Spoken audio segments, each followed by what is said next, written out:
Wednesday, December 22nd, 2021 at 6 p.m. via video conference at https://bit.ly/3E48GN1 and by phone at 646-558-8656, webinar ID 990-9374-7129, and hear and act on the following items.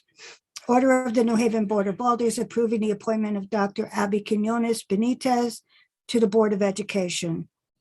Order of the New Haven Board of Alders approving the appointment of Orlando Yarborough III to the Board of Education. Order of the New Haven Board of Alders approving the reappointment of Alphonse Paolillo Sr. to the Board of Zoning Appeals. Per order, Honorable Rosa Ferraro Santana, Chair. Attest, Honorable Michael Smart, City Clerk. These items are on file and available in the office of the City Clerk, room 202 at 200 Orange Street, New Haven, Connecticut, 06510. Since this meeting will be held using solely electronic equipment, participation by a quorum of the members of the same physical location is prohibited unless that location is made open to the public. Any member of the public may request in writing a physical location and any electronic equipment necessary to attend the meeting in real time, no later than 24 hours prior to the meeting. Said person shall have the same opportunities to provide comment or otherwise participate in the meeting as would be afforded in the meeting were held in person, with the following exception. Under law, the committee is not required to adjourn or postpone the meeting if any person loses the ability to participate because of an interruption, failure, or degradation of any person's connection to the meeting by electronic equipment. For accommodations to view the meeting, please email public testimony at newhavenct.gov or call 203-946-6483. For accessibility related accommodations, please call 203-946-7651 voice or 203-946-8582-TTY/TDD. Public comment testimony may also be submitted via email to publictestimony@newhavenct.gov before 2 p.m. on the day of the meeting. If you wish to present testimony at the meeting, you must register in advance at https://bit.ly/3E48GN1 or by calling 203-946-6483 or by emailing publictestimony@newhavenct.gov before 2 p.m. on the day of the meeting. Public can view the meeting at https://bit.ly/3E48GN1. To listen by phone at 646-558-8656, webinar ID 990-9374-4129. The password to listen by phone only is 622-93472. Thank you. And that's the reading for this evening's agenda. I'd like our committee members and the appointed alder who's joined us this evening to introduce themselves. Alder DeCola. Alder Sal DeCola, Ward 18. Alder Rodriguez. Alder Rodriguez. Alder Evelyn Rodriguez, Ward 4. Thank you. Thank you. Alder Sabin. Alder Eli Sabin, Ward 1. Thank you. And I'm Alder Rosa Ferraro Santana, Chair of the committee. My vice chair is away, and a couple of other members are also away for the holidays. So we are here this evening to hear on two members of the Board of Education who are being appointed. The appointment for Alphonse Paolillo, Mr. Paolillo will not be joining us this evening as he is not required to join us because he has had excellent attendance. So the only two items that we will hear on are the 1 and 2, and we'll deliberate on item 3 when the time comes. I would remind our speakers that when your time to come in to the meeting, you need to be on video and be unmuted. In addition, because we like to see the person and ask the questions at the same time. And I thank you all. So we can start the meeting. The first one is Abby Quinones Benitez.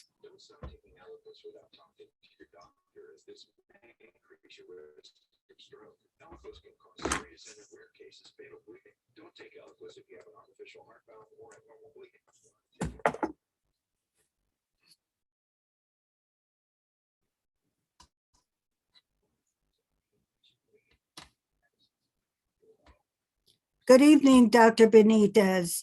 Could you please state your name and address for the record?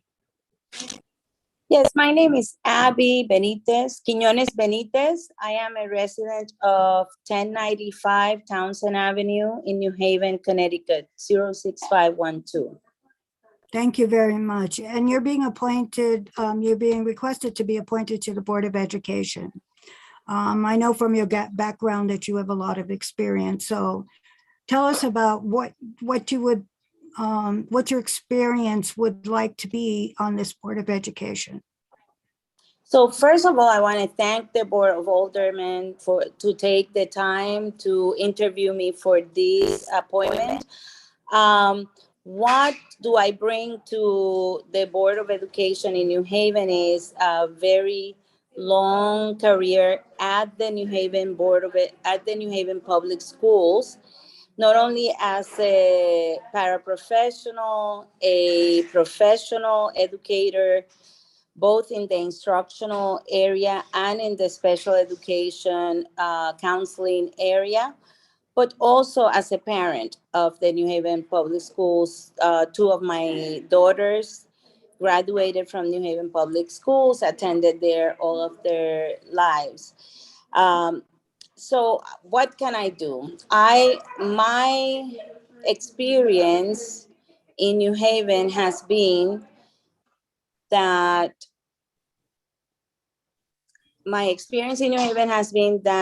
many of the parents need a voice and have been able to acquire a voice through many of the community members who are part of the Board of Education in New Haven.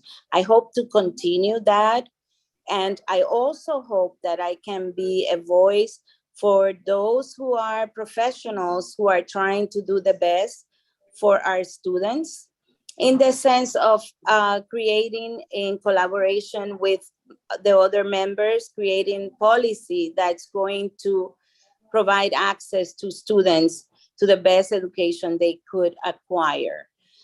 I also believe that it is important for the Board of Education to be a support for the superintendent and those who are in central office making decisions that impact all of the students, families, and the staff who provide the education to our kids.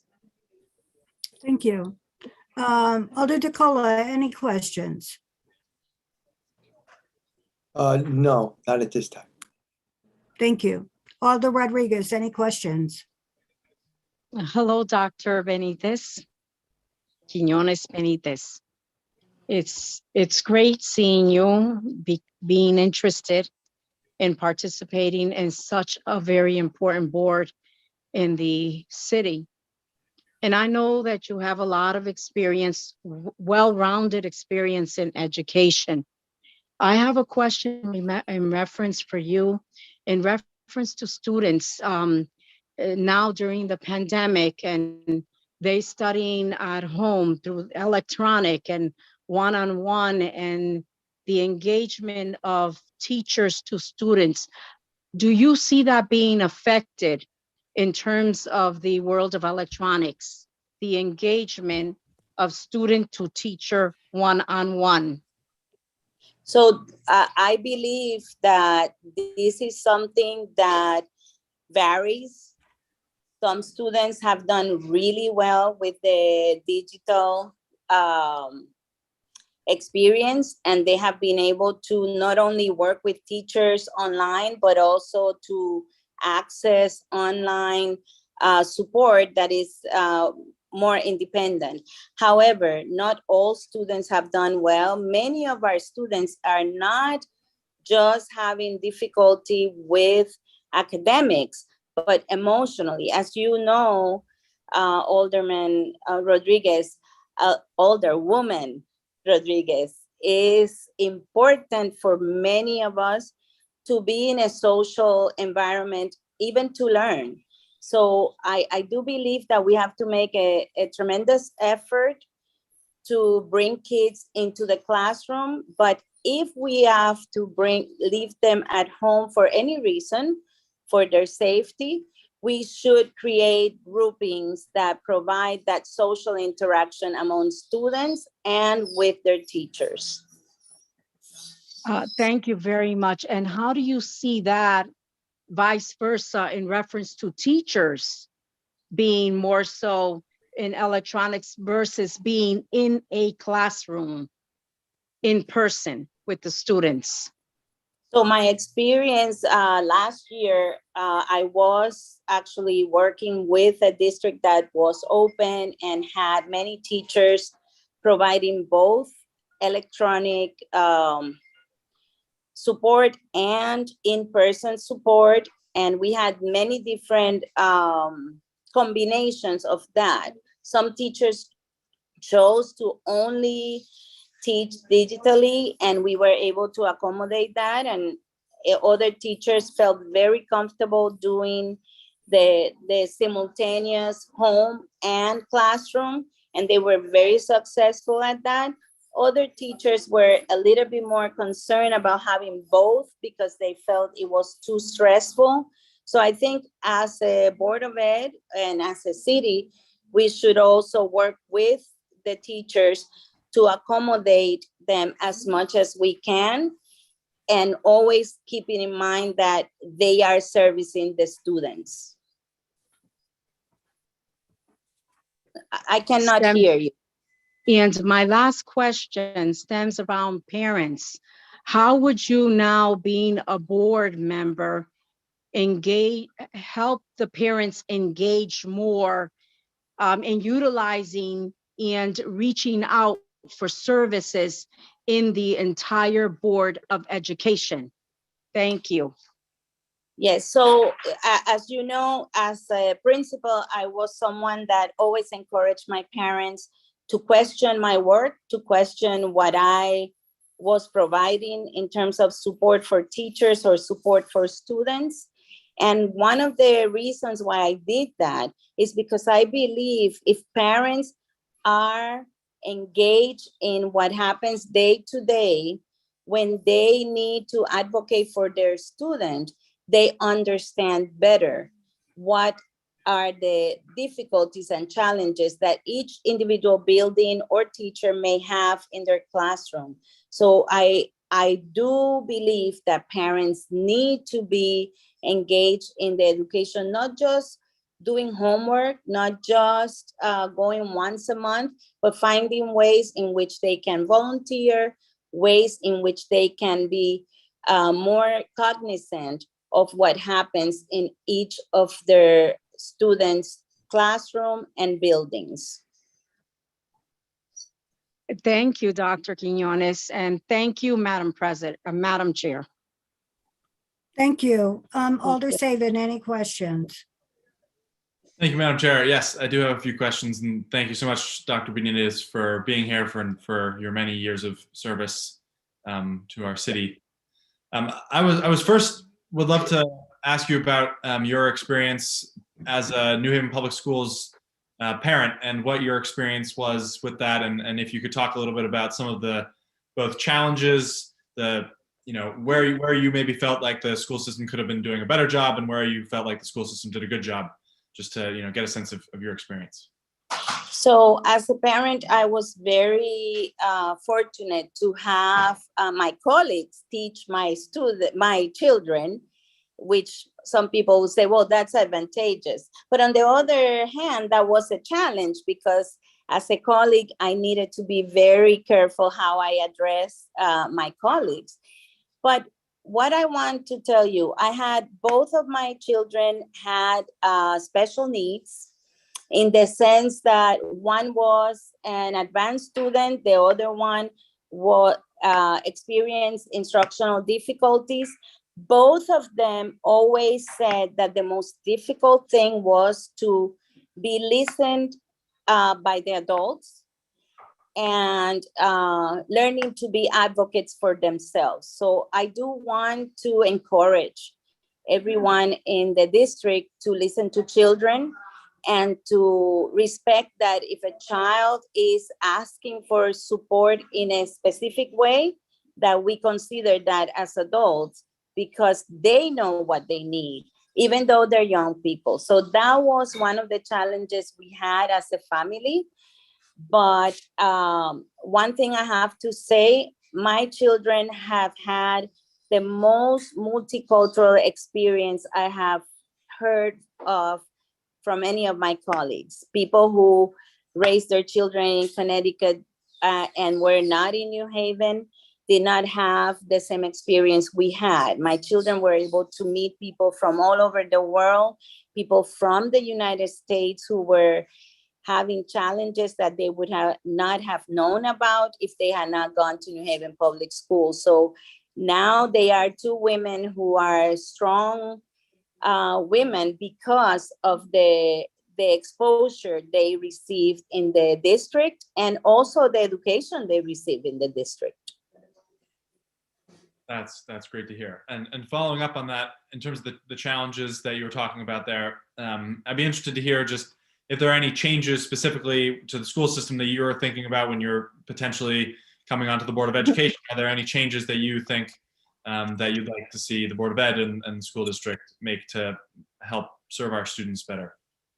So I would like to know more about what are student organizations that are in place and how we can support those student organizations so that students can have a voice in what happens in the district.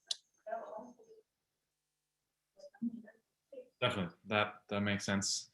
I'm also wondering, a huge percentage of our students in the public school system in New Haven obviously are come from Hispanic or Latin background, or English as a second language learners.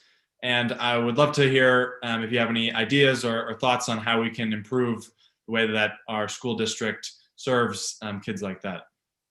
Well, first of all, I have to tell you that the work that has been done in New Haven has always been ahead of the curve. We've always been very strong in making sure that students receive what the research says that they need. It's been a struggle because not everybody reads research. Educators do. And so I know that we need to continue to support the effort that the professionals we have employed who really read the research are recommending for us to do.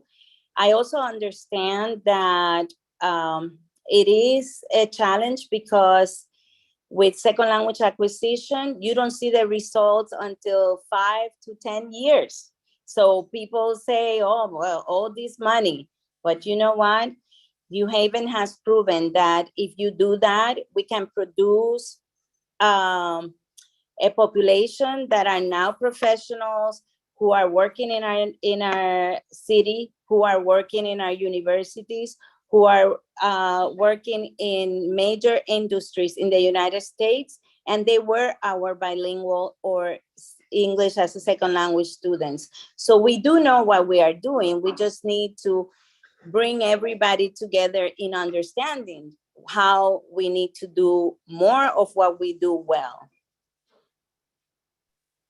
Thank you for that response. And Madam Chair, I have two more questions. I don't know if it's all right if I ask them now, or I can let someone else ask questions. Do any of the colleagues have a question that they would like to ask? Okay. Go ahead, Alder Saban. Thank you, Madam Chair. One of my last questions is, a significant number of our students are not reading on grade level, and I think literacy is obviously an incredibly important part of what the school system does, and teaching our kids to read and write is make sure that they have the foundation to live a good life. And so I would be very interested to hear if you have any thoughts on what you think the school district could be doing better, whether that's teaching phonics or adjusting our literacy or reading curriculum. Any ideas there would be much appreciated. Yeah. So I am not completely sure of how are things done at the moment. I have been away from the district now for this will be my 3rd year, but I will say to you that what has worked in New Haven is for every teacher to follow the data on what they see in the reading behaviors and writing behaviors of students and supporting that.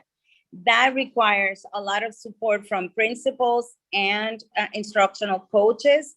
And I'm sure that as in the past, that continues to happen, but we have had a really hard 2 years and we all need to be very patient, not to stop doing our work, but we need to be very patient to support teachers in doing that, and also in supporting kids in catching up and making that leap of coming back into a classroom, into an environment where they are with other kids and having to follow a schedule that is very different from being home.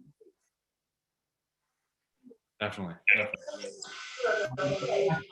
I would love to hear just your number one or maybe 2 or 3 top priorities for the school district going forward, and what you would like to accomplish and make progress on if you are appointed to the Board of Ed.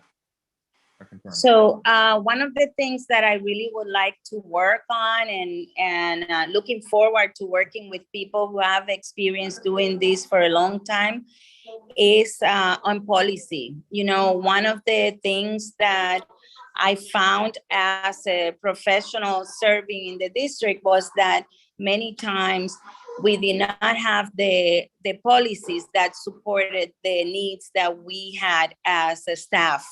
So I'm hoping to be able to understand what policies are in place right now and how can we make them more flexible or more supportive of what the professionals who are trying to teach our children need to have.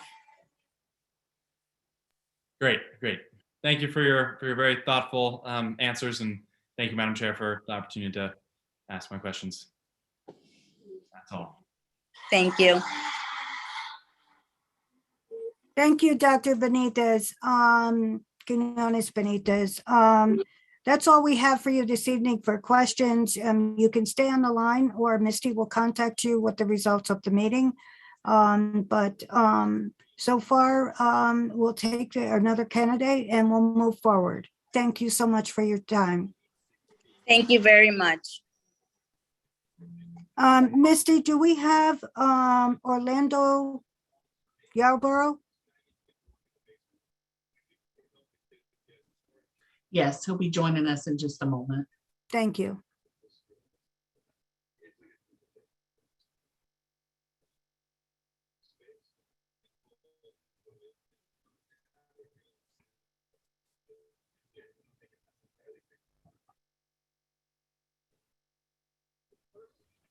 Good evening, Dr. Yarborough, the third.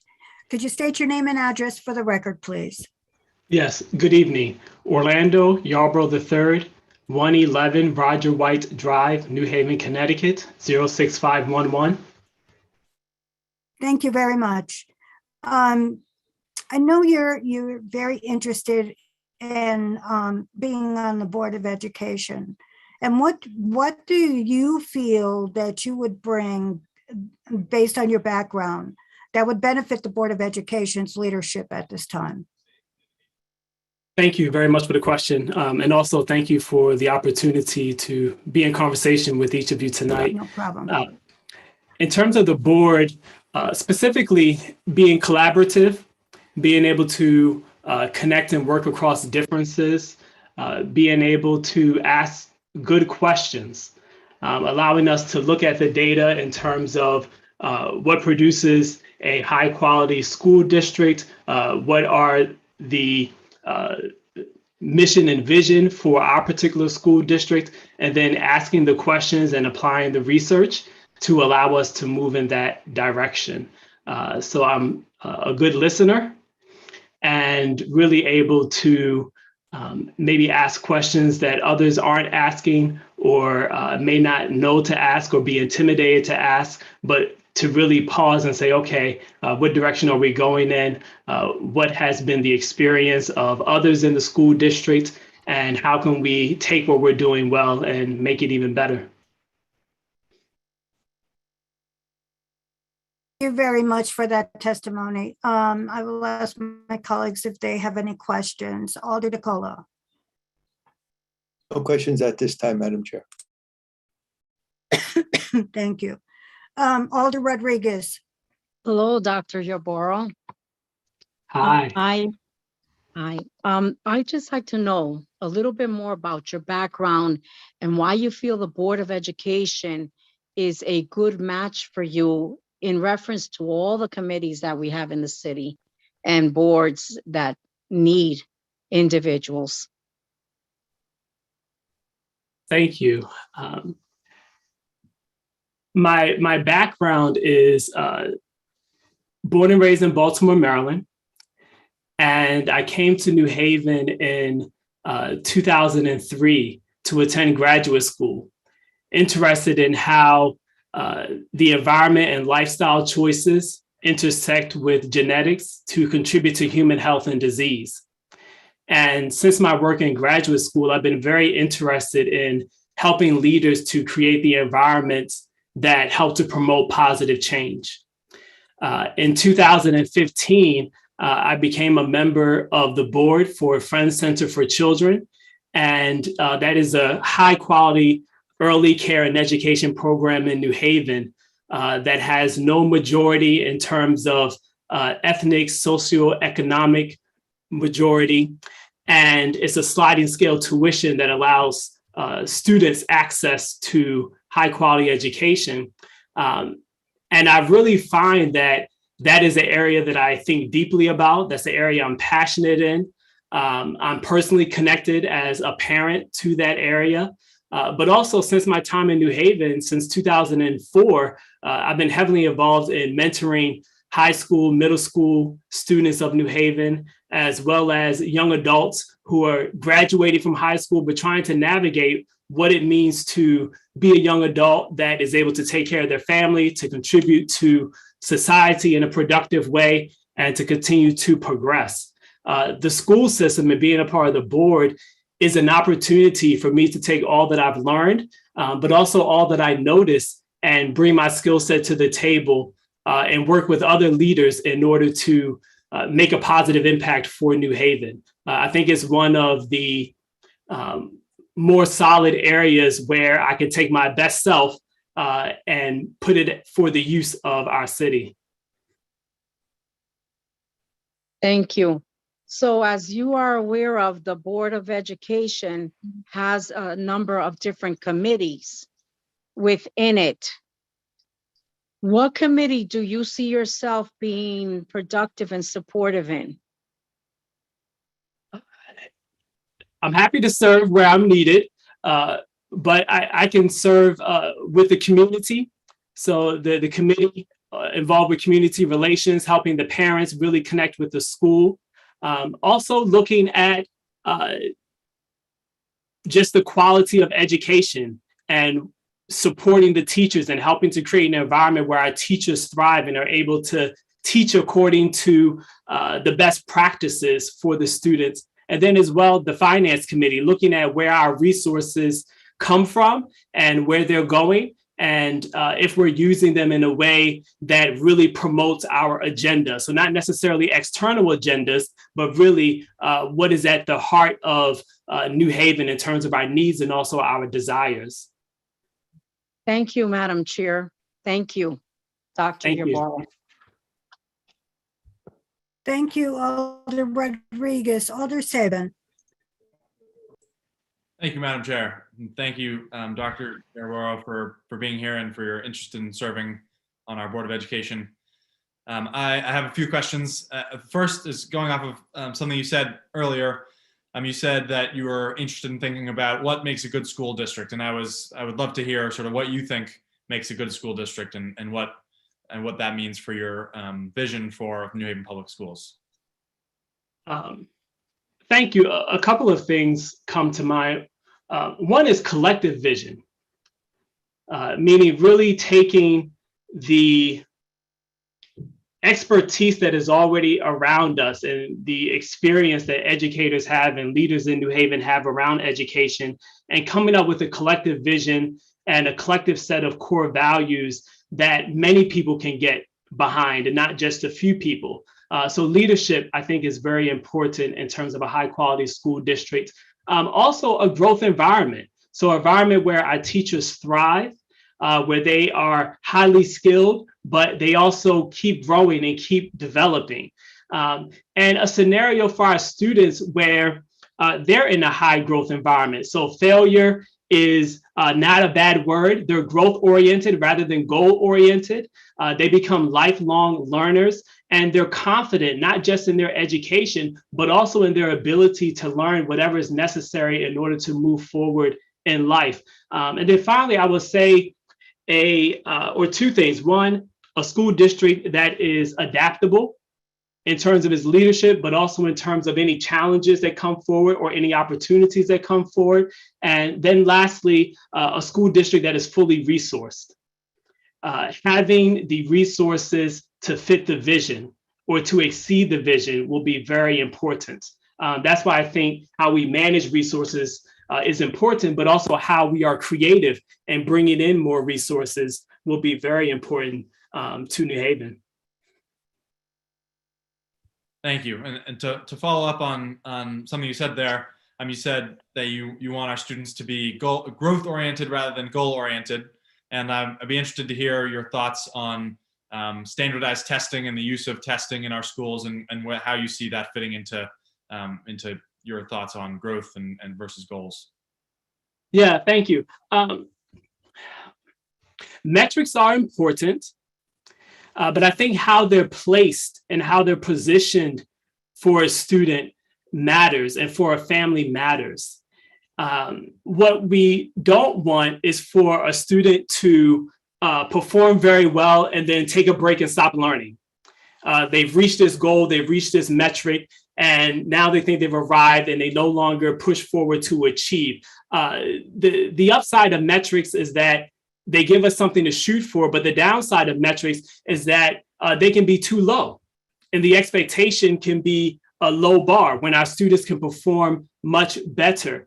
I think standardized tests in the past, especially if we look at the college system, has been something used for money and something used for ranking, but not necessarily something that accurately reflects how a child or a student will perform. Graduate schools have long known that the GRE and other standardized tests are not accurate predictors of how students will do in graduate school. Or in college. I think it's very important for us to know as educators that standardized tests do not present the full picture. So I think we will do better to really look at how students learn over the course of a full year, over the course of several years, and really understand our students and help them to tap into their strengths there, their growth opportunities there, rather than using the standardized tests to measure performance or even reward performance. I don't think it's a great measure. And statistically, it's not a great measure. Thank you. I also wanted to follow up on what you were saying about resources earlier. the Board of Education has struggled with budget deficits over the last several years, and often has come to our board to make sure that they can pay the bills at the end of the year, at the end of the fiscal year. And we have also received, the Board of Education has received a large amount of money in ESSER funding from the federal government recently. So I'd be interested to hear your thoughts on how you think maybe we should spend some of that federal money, and also if you have ideas about how we can make sure that the district is on good financial footing going forward, and that we're providing consistent services to our students without running into deficits. Yeah, thank you for the question. I first would like to better understand what our financial challenges are and what our financial opportunities are. I imagine it's a complex set of scenarios, and so I will want to understand it first. I do think it's important for us to have very skilled financial advisors who are a part of understanding what happens financially in our district and making recommendations that the school system leadership, as well as the board and the alders, can use in deciding how to move forward. In terms of having a budget that is balanced and is not a deficit, we're adults and have to make hard decisions. We need to create a balance that is, we need to create a budget that is balanced. And then we can also say, if we had additional resources, this is what we would change, or this is how we would spend it and invest it. And we also need to be honest and say, here are some of our goals. And this is what we need to meet these goals. And here's where we fall short.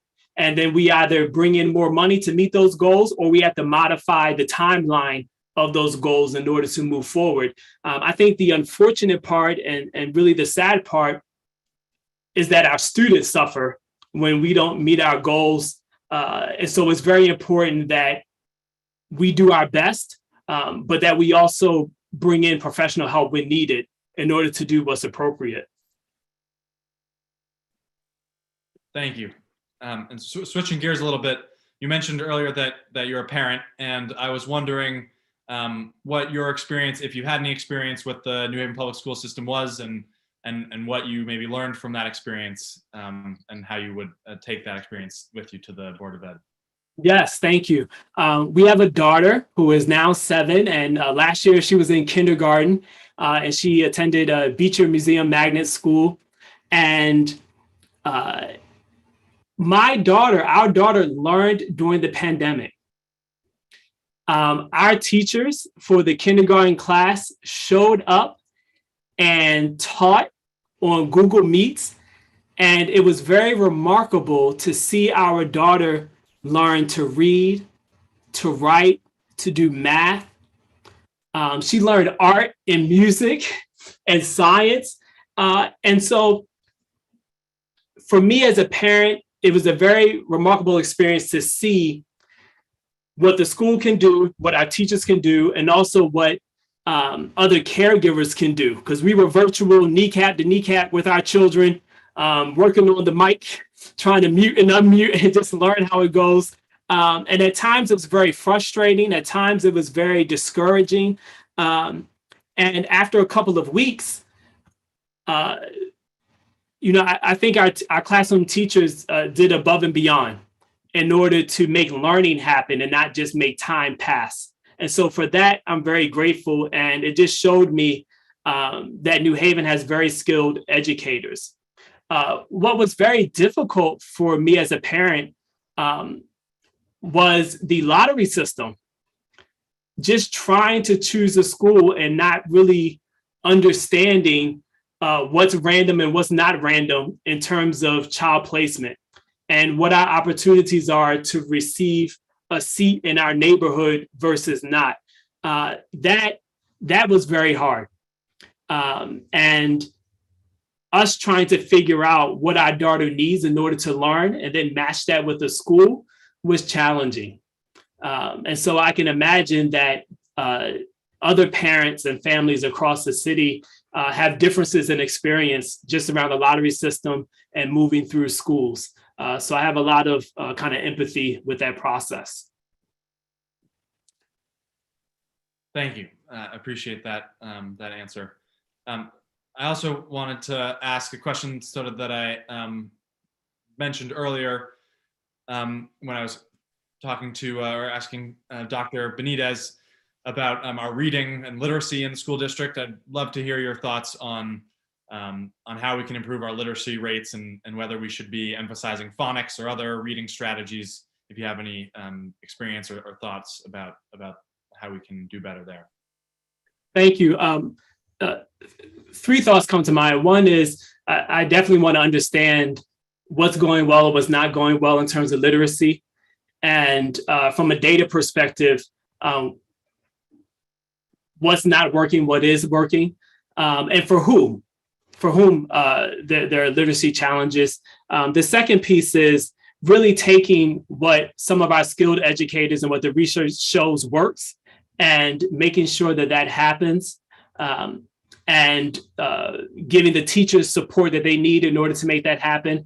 Then the third piece would be recognizing the importance of family and recognizing the importance of community members in helping our children read and increase literacy.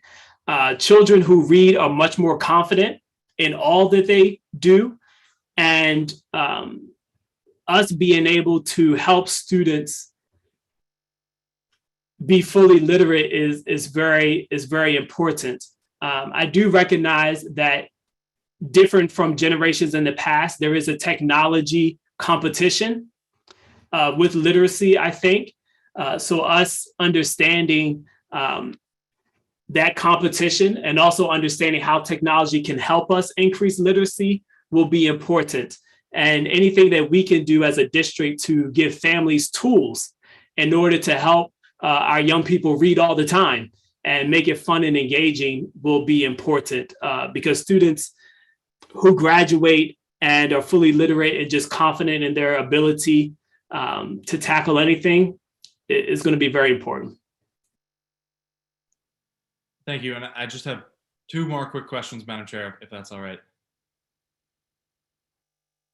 You're all set, Alder Saban, go ahead. Thank you, Madam Chair.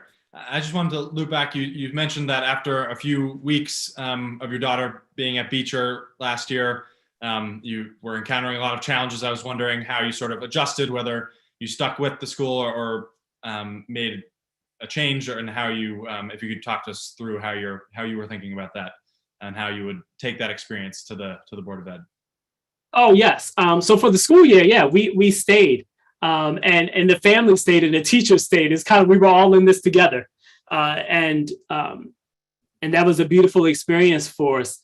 This year, our daughter is in St. Thomas Day School. We're curious about smaller classroom size and how that will help her to learn. One of the challenges and opportunities as a parent is really understanding for our individual child how she best learns. And we're still trying to figure that out. And so that's what we're exploring this year to see if it makes a difference. And what's challenging, I think, for me as a parent is that there is no ideal solution. But I think one is possible, but there isn't one yet in terms of education in New Haven. But yes, that's been our experience. Thank you. I appreciate that explanation. And my last question is about something that I know is important to a lot of our young people in our youth in our schools who've been, out at rallies and talking about the future of our planet and climate change. And I'd be interested to hear whether you have any thoughts on whether you think the Board of Ed could be doing more regarding education and policies as well with, how the Board of Ed operates regarding climate and the environment. Yes, I don't know fully what the board does now in terms of climate and the environment.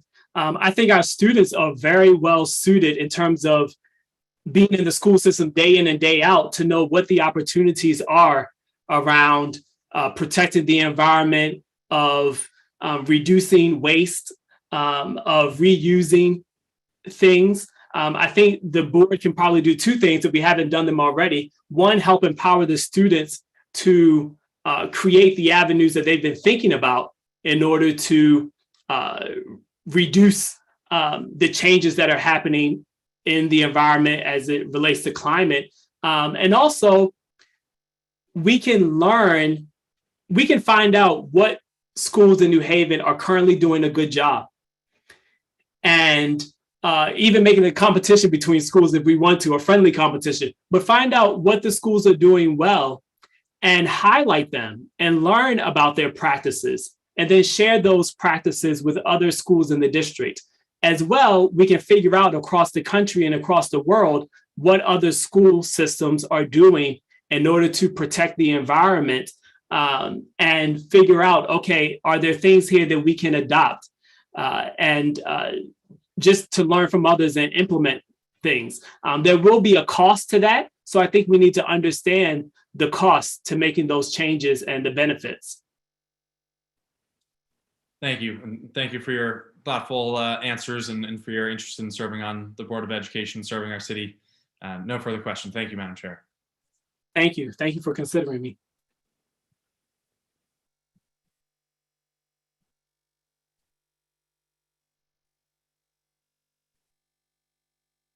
Madam Chair.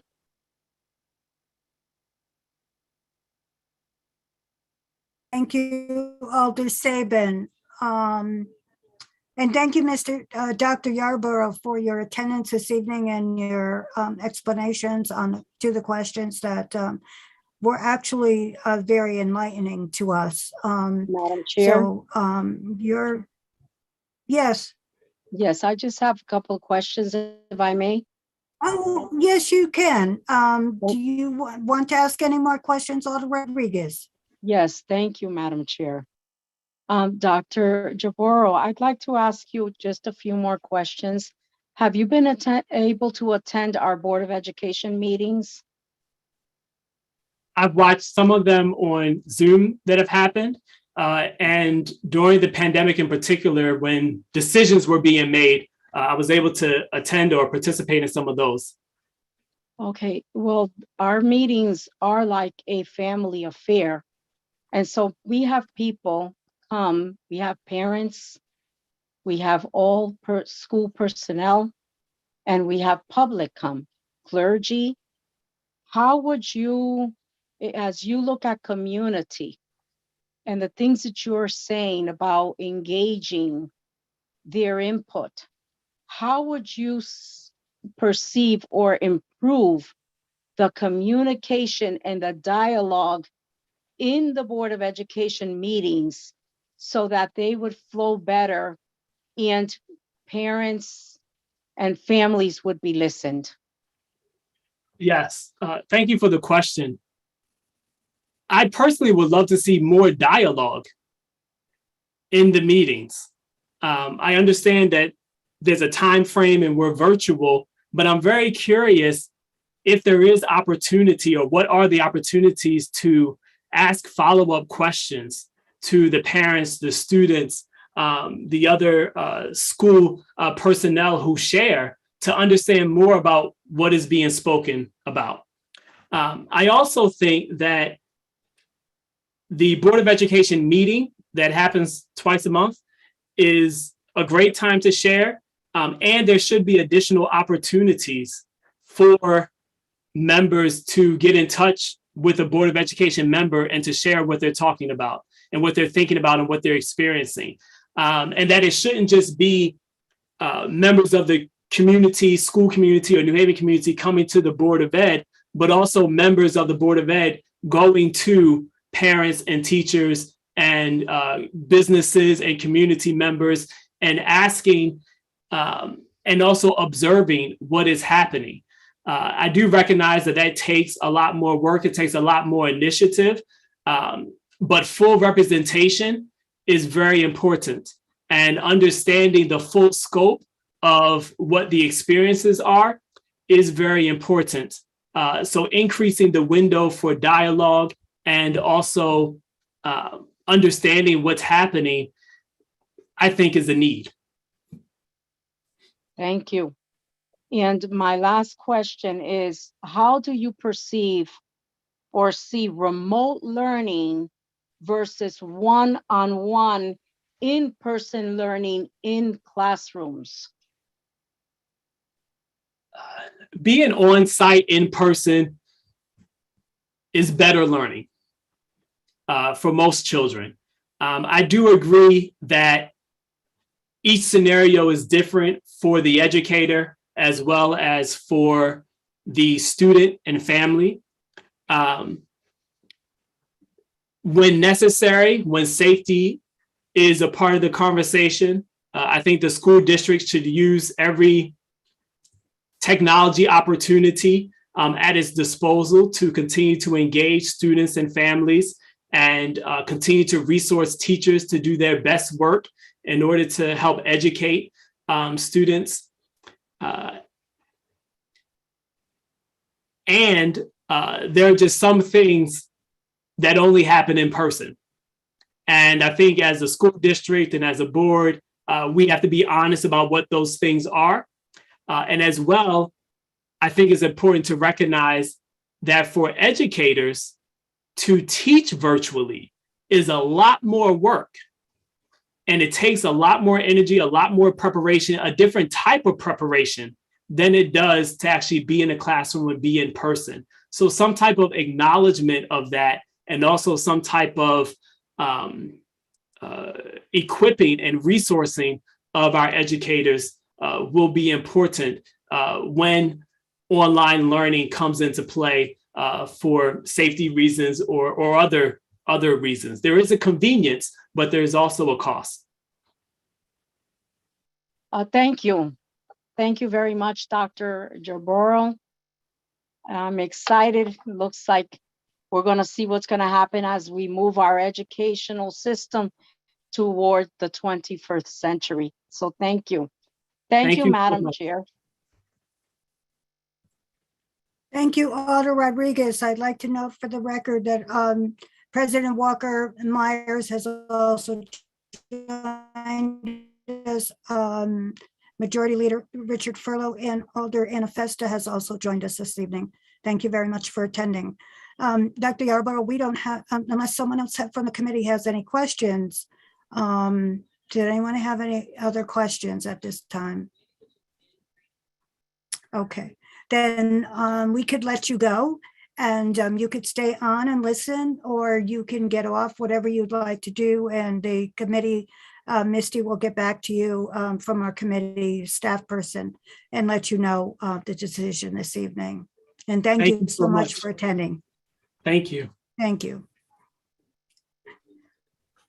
Is there anyone from the public that would like to testify on behalf of Dr. Abby Quinones Benitez or Orlando Yarborough? Is there anyone from the audience that would like to talk? Oh, I see Alex Schiavone is joining us. Yes. Oops. Here I am. Yes, thank you. Thank you, Chairwoman. And thank you everyone for coming together tonight, especially right before the holidays. Yes. You're here. Excuse me, Dr. Schiavone, Yeah, I'm not a doctor.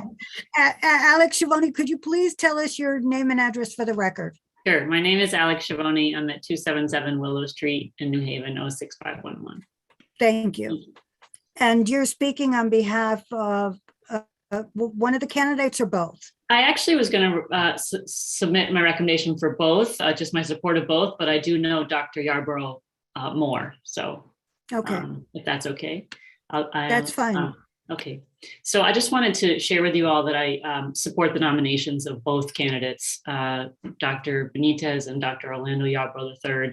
I think they're both compassionate, civic-minded, thoughtful New Haven residents. I think, in my opinion, they would bring strong leadership, impassioned listening, and reflective decision-making to the Board of Ed. I know Dr. Benitez only slightly, but her reputation in New Haven as a respected and effective guidance counselor, instructional coach, assistant principal, and then principal is really well known. And I wanted to just put that forward. I know Dr. Yarborough much more in depth. We first met in 2013 when we were both participants of a program called the Graustein Memorial Fund's Community Leadership Program. It's also known as CLP. And the goal of CLP is to deepen the capacity of community leaders, especially to work inclusively, to imagine a different future, and then to act compassionately to bring that vision into being. My first impressions of Orlando were that he was honest, kind, and thoughtful. And then as I came to know him, I realized that he really had a rare combination of academic, medical, and spiritual lenses. He has expertise in biomedical research, which you heard just from talking about research, but he's also a pastor. He's a pastor at the Black Church at Yale. And that combination of sort of analytical thinking and spiritual thinking really helped shape the way he shows up in community. So we jointly completed that program together, and then we stepped into leadership positions there in 2014, and he remains a leader of that program now. I then got to know him because he joined the board of the organization where I work. So he became a board member at Friends Center for Children. And he was really called to devote his expertise towards school because of our commitment to educational access, quality, and equity.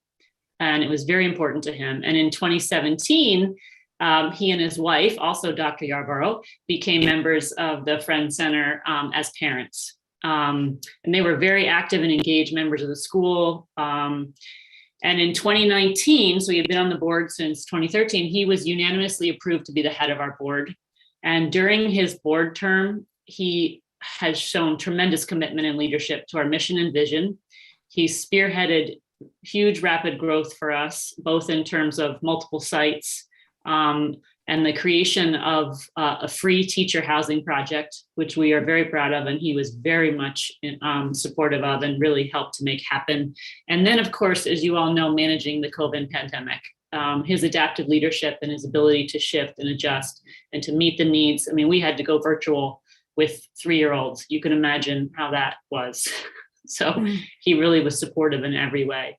So I know Dr. Yarborough to be a fierce advocate for education with an equal emphasis on families, children, and educators. And I really believe that he will bring these skills and passions with him to the New Haven Board of Ed. Thank you for just even allowing me to support him in this way and for your time tonight.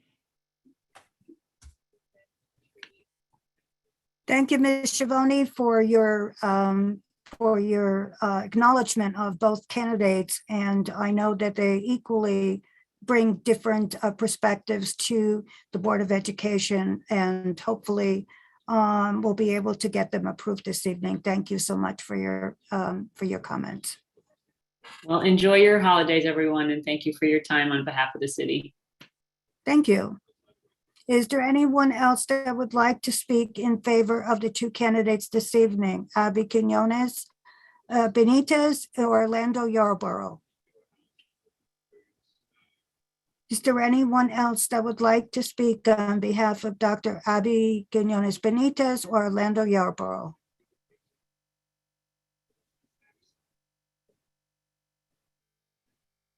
I see a Todd Foster coming in.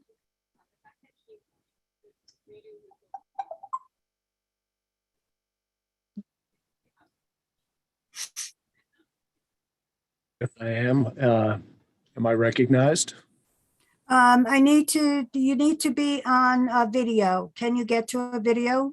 Yes. Do that. Yeah. There you are.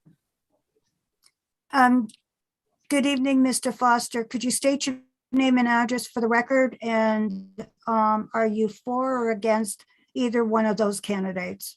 Yes, my name is Todd Foster. I reside at 209A Acorn Lane in Stratford, Connecticut, and I'm here this evening in support of Orlando Yarborough III. And would you like to comment further? Yes, please. On his, whatever you would like to say? Surely. I served as the senior pastor of Church on the Rock there in the city of New Haven from 1993 until my retirement in 2018. Orlando joined us back in 2004 while he was still a graduate student at Yale University. So I've known him for over 17 years. We can say Dr. Yarborough is absolutely scientist, a man of exceptional intellectual capacity, but not the sort that defies practical usefulness. Dr. Yarbrough is indeed a deep thinker, but he's also a problem solver who keeps his sleeves rolled up, always ready, willing, and able to be part of the work of implementing practical solutions. I found that his willingness to be engaged in the implementation of solutions is driven by an absolutely genuine compassion for the well-being of others rather than any personal desire to get ahead, be seen, or esteemed. In my opinion, his track record of a strong action-oriented commitment to seeing young people excel speaks to me of qualities that any school board should welcome with open arms. For example, at Church on the Rock, he had several roles in seeing people move forward, and in our various youth ministries, he was involved. He was involved in pioneering two programs, one called Vision Forward and the other called Vision Now. The Vision Forward was a program for junior and senior high school age students. The mission was to help students obtain a dynamic, vibrant picture of who they dream to become. So augmenting academic education was this picture of their future and getting them to think in practical terms of what it means to have a vibrant, dynamic future. He did a similar kind of program for older young people, young adults ages 18 to 25, where he designed to help them formulate in their minds what it was going to take to achieve success in life and defining what success is, and really couching it in terms that they would grasp and then begin to walk in as they saw themselves going beyond those younger years into a full adulthood, as I had the privilege of seeing Orlando do himself, as I saw him go from a student to a married student to a father, from an intern at Church on the Rock to a pastor in his own rights now. It's been a privilege. He was also the leader of Emerge, a program designed to help young adults learn to live well, grow to their potential, influence others to do the same. It's always an other influence and wanting the people that he has access to see their responsibility to help others along too. He worked with my wife to spearhead a mentoring program that paired 20 8th through 12th grade students with adults, and they covered topics like careers beyond high school, anger management, conflict resolution, decision-making, effective communication, et cetera.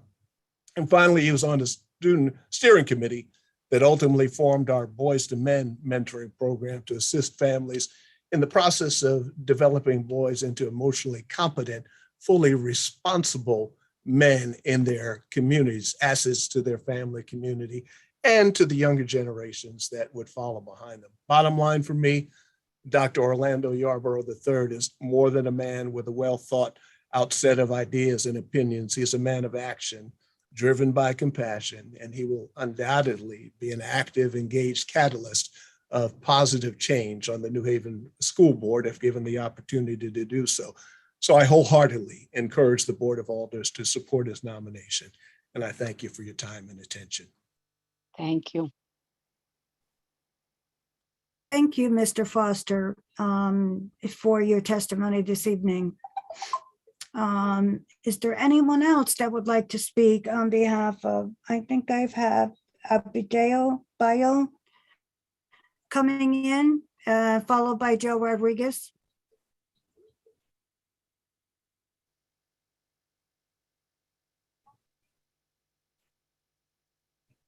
I have Joe Rodriguez up next. Okay, thank you.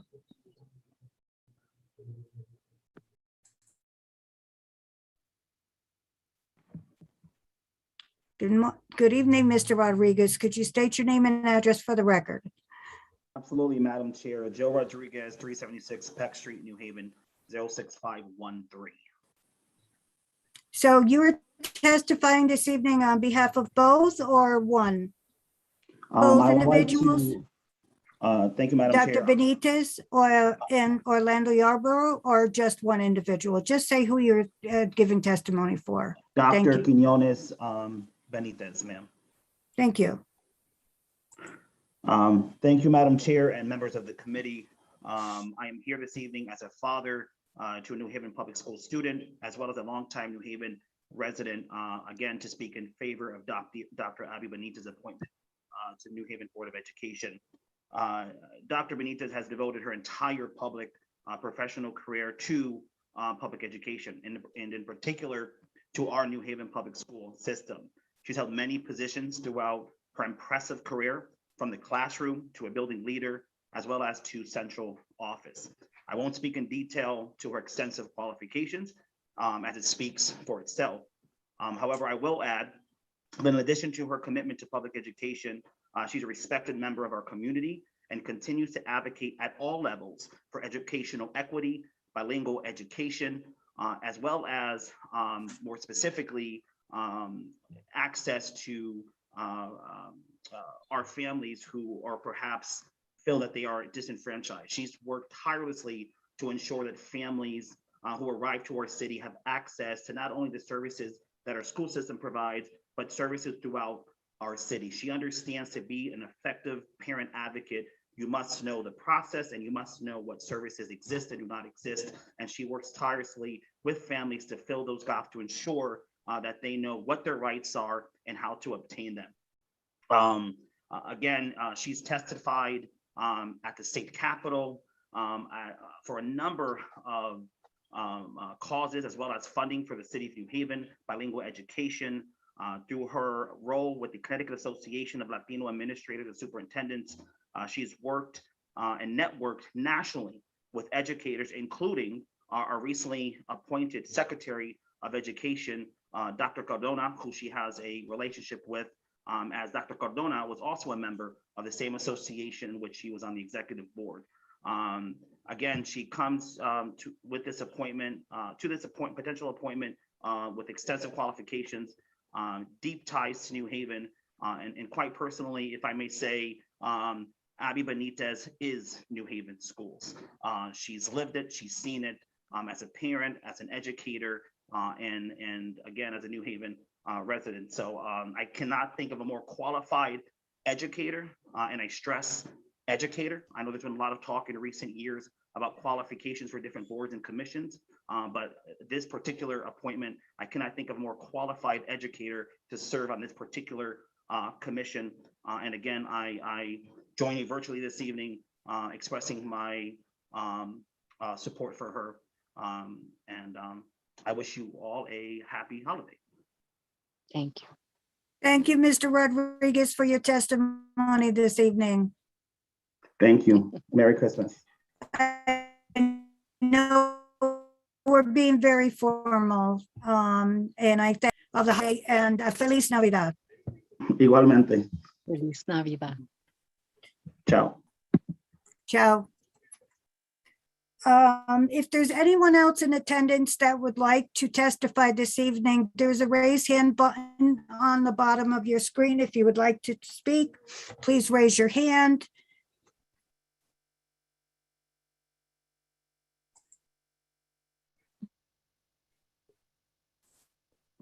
Does anyone in attendance that would like to speak this evening, please raise your hand.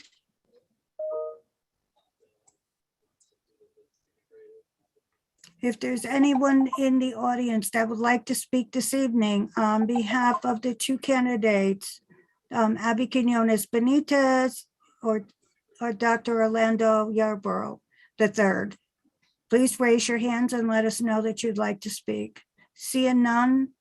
Madam Chair, I moved to yes. close the public section. Thank you. I second Is the there a motion. second? Okay, thank you. It has been first and seconded. Discussion. Seeing none, all in favor of closing the public portion? Alder DeCola, Yes. Alder Rodriguez, Yes. Alder Saban. Yes. Okay, we're all in agreement.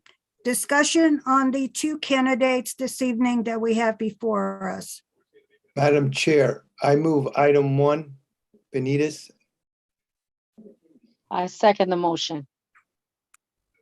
Thank you. Discussion on Abby Quinones Benitez. Madam Chair, I want to say a favorable recommendation for her. I've been going to the Board of Education meetings for over a decade. I have watched her in action at board meetings. I think she is qualified and able to handle the future of our children. Thank you. Thank you. Any further discussion? Alder Sabin? Thank you, Madam Chair. I echo my colleague from the 18th Ward. I think that Dr. Quinones Benitez showed tonight and has shown throughout her career that she cares deeply about our public school students and all of our residents in our city, and her deep commitment to our public schools and in making sure that we are serving our students the best we can came through in her answers, her thoughtful answers tonight. So I encourage my colleagues to support her nomination tonight. Any further discussion? Seeing none. All in favor of the approval of Dr. Abby Quinones Benitez? Mr. I'm sorry. Alder DeCola, Yes. Alder Rodriguez, Yes. Alder Sabin. Yes.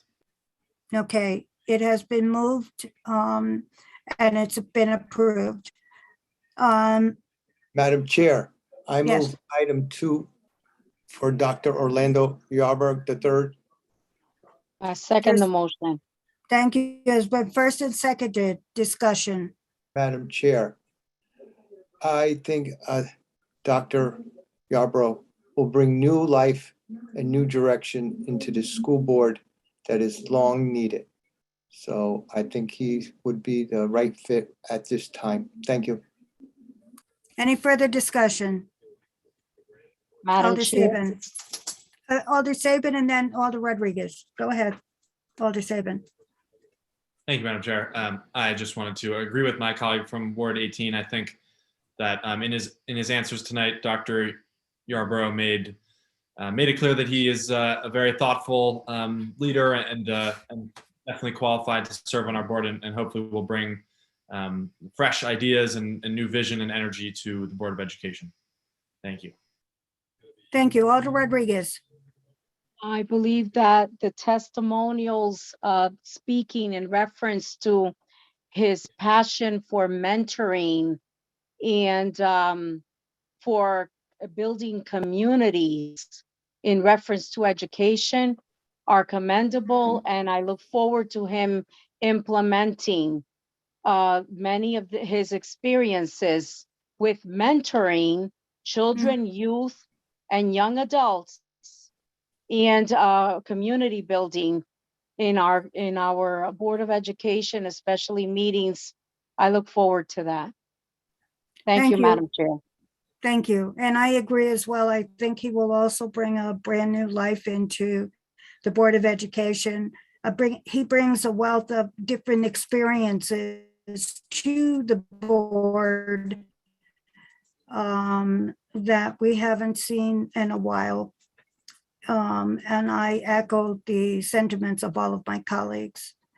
Any further discussion? Seeing none. Alder DeCola, Yes. Alder Rodriguez. Yes. Alder Sabin. Yes. And I'm a yes, and the motion carries. Any abstentions? There's no extensions because we're only 4 and we all voted. So thank you. Madam Chair, I move item Our 3, next item, yes, Al Paolo Senior to the zoning board. yes. I second the motion. It has been first and seconded. Discussion. Madam Chair, Yes, I think Mr. Paolo Senior has given his life to the city, serving as an alder, on the zoning board and many other committees. And I recommend that we move his name forward as a favorable. Thank you. thank you. Any further discussion?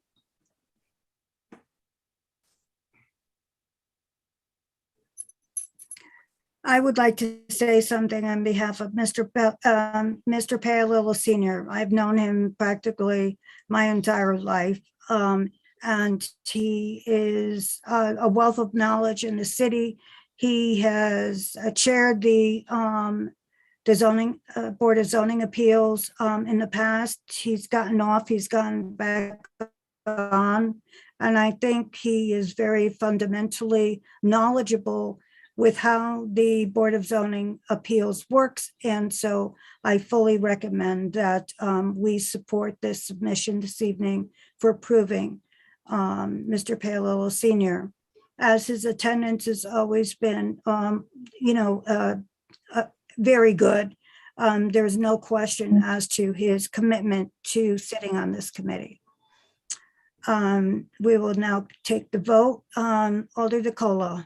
Oh, I'm sorry. Alder Saban, did you want to say something else? Thank you, Madam Chair. I was just going to say quickly that I agree with what my colleague said. I think Mr. Paolillo has had a long record of public service and commitment to our community, and he cares deeply about our city. And I think his stellar attendance record is good evidence of how much he cares. So I support his reappointment to the Board of Zoning Appeals. Thank you. Thank you. All in favor of supporting his candidacy, Alder DeColo, Yes. Alder Rodriguez, Yes. Alder Saban, Yes. and I vote yes. We have there's no votes, and there's someone wanting to change their vote. So we are approved for Mr. Alphonse Paolillo this evening. And that is our items on the agenda this evening. We have nothing else to discuss. Madam What are Chair, the wishes of the committee? I move that we adjourn. I second the Is there a motion. second? Is I that first second and the second discussion? Yes. All in favor of saying goodbye, but before we do, thank you all for attending this evening. And I know it's just before the holidays and it's been very difficult, but I promised not to have a long-winded meeting, and I didn't. So thank you all for participating, and have a happy holiday. Yes, Alder Saban. Thank you, Madam Chair. I just Go wanted ahead, Alder Saban. I just wanted to say very quickly that this is our last Aldermanic Affairs Committee meeting of the year and of the term. And I wanted to say thank you to our colleagues on the committee and to you as our chair for doing a great job in making sure this committee does its good work over the last 2 years. Thank you. Thank you all. And we'll see you all in the new year. Have a good evening, and you're all dismissed. I vote yes to adjourn. We didn't vote on it. Oh, Yeah. okay, yes, to adjourn. Yes. Okay, Alder Saban, yes, Yes. and I vote yes. Good Yes. night, everyone. Good Good night. night. Merry Good night, Christmas to Misty. Happy everyone. New Year. Good night, Mitzi. Happy New Year. Merry Christmas. All those wonderful things. Good night, everyone. Have a wonderful Good night. holiday and a happy new year. Thank you. Ay.